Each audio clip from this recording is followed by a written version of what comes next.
Well, hi Jess, good evening over there. Hello, how are you today?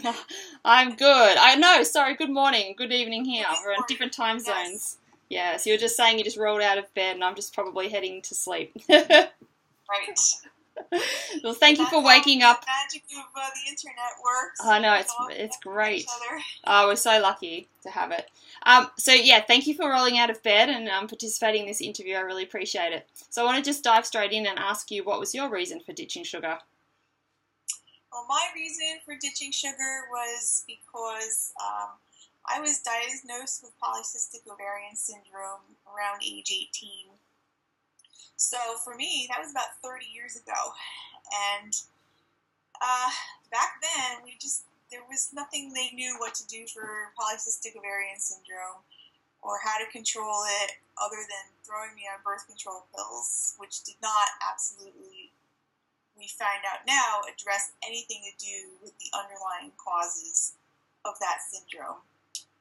Luckily, I had experience with low carb dieting because my father had gotten onto Atkins when it first came out back in the 1970s. Mm-hmm. So he had always been dealing with blood sugar issues, and my mom cooked for the family in that way.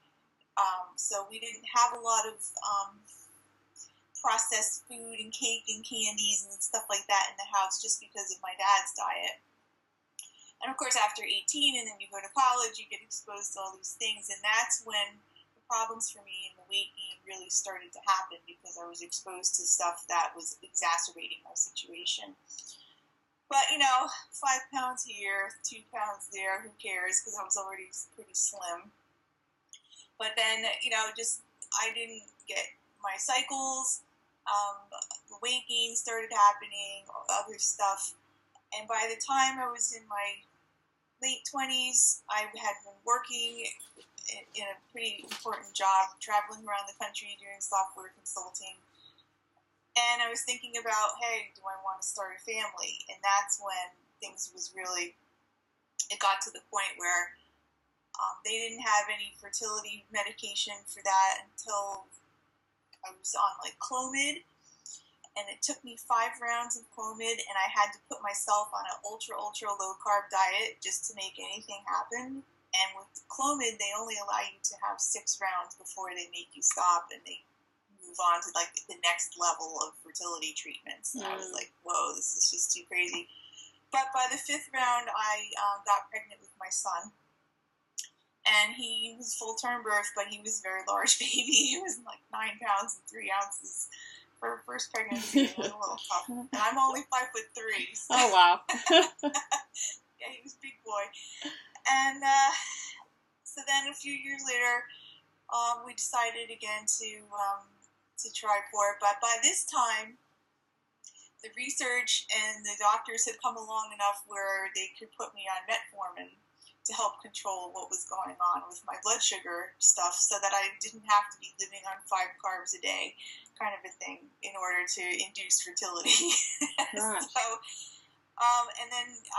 So she came along, and she was a little bit smaller, but still kind of on the big side. So they would say, big babies are a symptom of, gestational diabetes. Although I wasn't diagnosed with that, I was having big babies. So we decided to stop it too. And when my daughter was 4 years old, I looked at myself. I said, okay, Jess, this extra 65 pounds, it can no longer fairly be called baby weight because she's 4. Yeah. My problem now. Right. So, I decided I was going to go back to what my childhood diet was, and to really, really concentrate on making that happen. And that was in conjunction with metformin at the time. And it took me about 18 months, but I dropped from 185 pounds, and I guess you'll have to do the metric conversion for the rest of the world, because Americans just refuse, and went down to 125 pounds. So since then I've put some weight back on, but not an unhealthy amount, I don't think. And I would say 2 years ago, I decided to go from low carb eating, which still allowed me to, certain fruits and other kind of thing. I just wasn't feeling right, and I decided to go full on ketogenic in the past couple of years, and experimenting with how I'm feeling and doing with ketogenic eating, which is, if people don't understand, is to take your carb level every day. For me, I have to be at 20 carbs a day or less in order to stay or induce ketosis, which is changing my body's metabolism over from burning glucose to burning my own body fat. Yeah. And if I need it, any more fat coming from my dinner plate. So it's been an amazing journey doing that, and just not just weight loss or any. It's deeper than that. It's like you're changing your whole fuel supply over, and your brain changes. And I became I noticed one day it felt like a light bulb went off in my head, and things got really really calm. And I'm just totally chill about all kinds of things that would have set me off other times when I was eating more sugar. Yeah, I can totally relate to that. Do you so how long have you been sugar free exactly? Well, I would say I was either low carb, seriously and deliberately low carb, or ketogenic for the past 8 years. Yeah.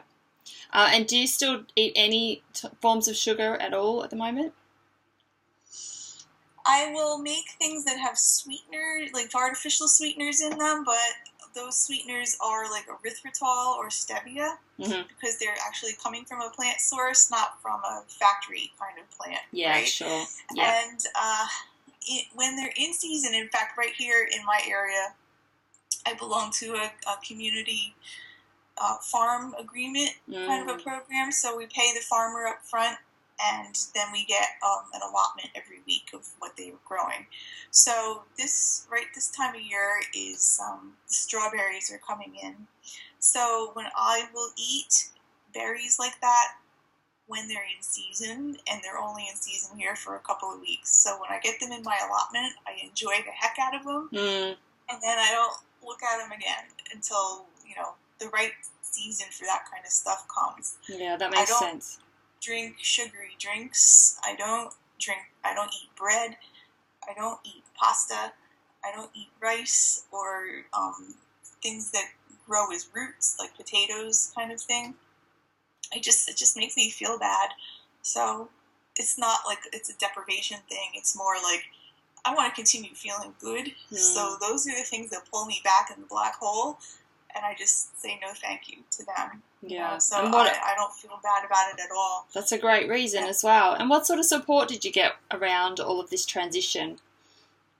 Well, my family, they're pretty cool with whatever I want to be doing, because actually my kids were really happy because I'm putting ketogenic dinners on the table, oh, there's bacon in this. Oh my goodness, this tastes so good, and now vegetables are a butter delivery system. So yes. No, everybody's been very good, but as far as outside support, not too much. I joined a few Facebook groups, and I would lurk in there just to see, because some of these groups you don't want to go in and start, with guns blazing kind of thing, because you'll just get no, we don't do it like this, and you're an idiot, so shut up and read the FAQ. Yeah. So that's what I did, and I learned a lot from that. So that was a huge help. And so where did you get your education around what to do, Jess? Who did you source for that? It was a lot of experimenting on myself. Yeah. Do you know Dave Asprey's very much about ketogenic eating? Have you heard of him?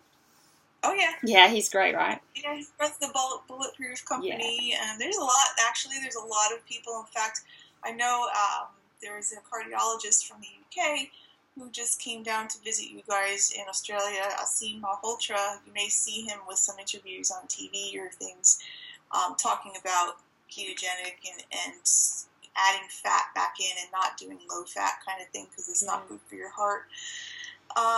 There's a lot of controversy coming out of Australia because you have your Pete Evans guy and your Christine Coronel. Yeah. Oh yeah. So, yeah. I'm hearing about them here in Little Atlanta. Yeah. So, I mean, there's a tipping point that we're very close to, where people are just like tired of being sick and heavy and not knowing why, and their brain is foggy. Yeah.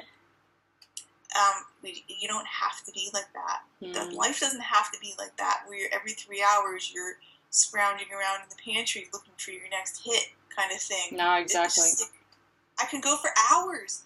I know. And I remember, because I like to put butter on my vegetables, as well now. Yeah. And sometimes I laugh at myself because I think I would never have done that years ago. I would be so mortified about how much weight I was going to put on, but I just don't, because I'm eating high fat and low, no sugar. So, and you're right, the clarity in your head is just amazing, right? Yes. Yeah. Yes. And the glow in your eyes, you can see that. Right. And I'm running around playing tennis. I paddle a dragon boat. Every year I go to a training camp where we do like 2-a-days on the water, and we live like a full-time athlete for the whole week. Yeah. And I'm running around and doing that, and go for walks, and I go to Pure Barre, and all these things, and like, I look at my day, or people say, hey, what did you say? And I explain all this stuff, and I'm like, yeah, let's go, I do all this, They're like, what? I'd be dead by the second hour. I'm like, no, I have tons of energy. Yeah. And it's not like this like manic feeling that caffeine will give you kind of thing. It's just like steady, calm. I got plenty of stuff, energy, and I'm not, it's just like, it's just there.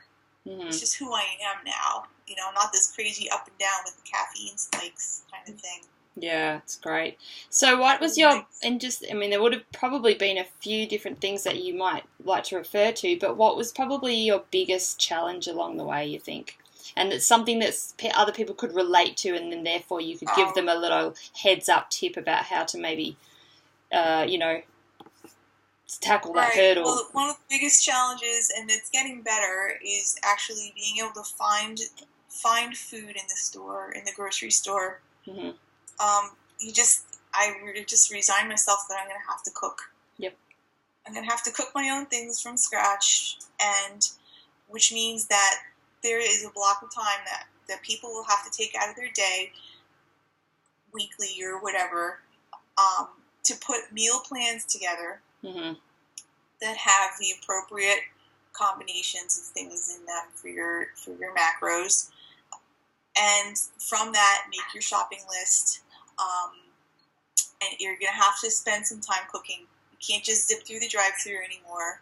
You can't just run into when you're filling up your car with gas, to run into the shop and grab something, because they just don't have it. No. They don't have it. So you have to be prepared.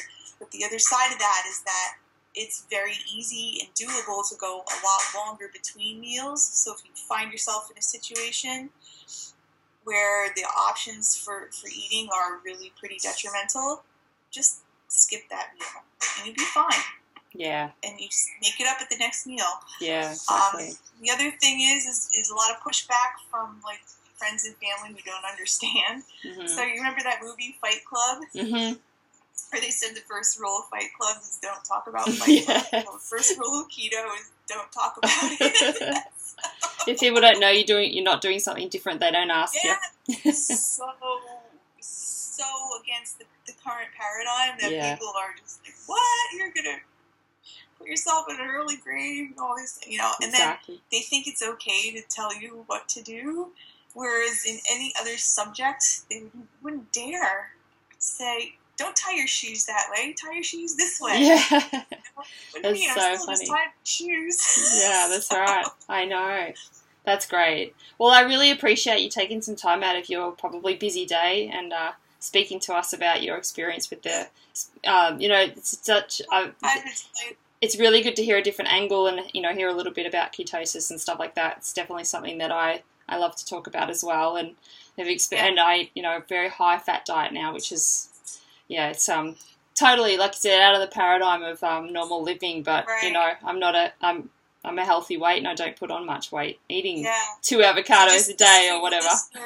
If someone is coming to this lifestyle and they have lots of fat on their body to burn, to please just remember that if you have the fat on your body, your fats are already in, right?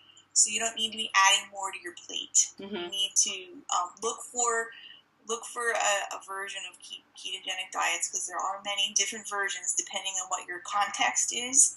You could be trying to lose weight, you could be trying to gain weight, you could be fighting epilepsy, you could be fighting cancer, and there's a ketogenic for all those kinds of different contexts.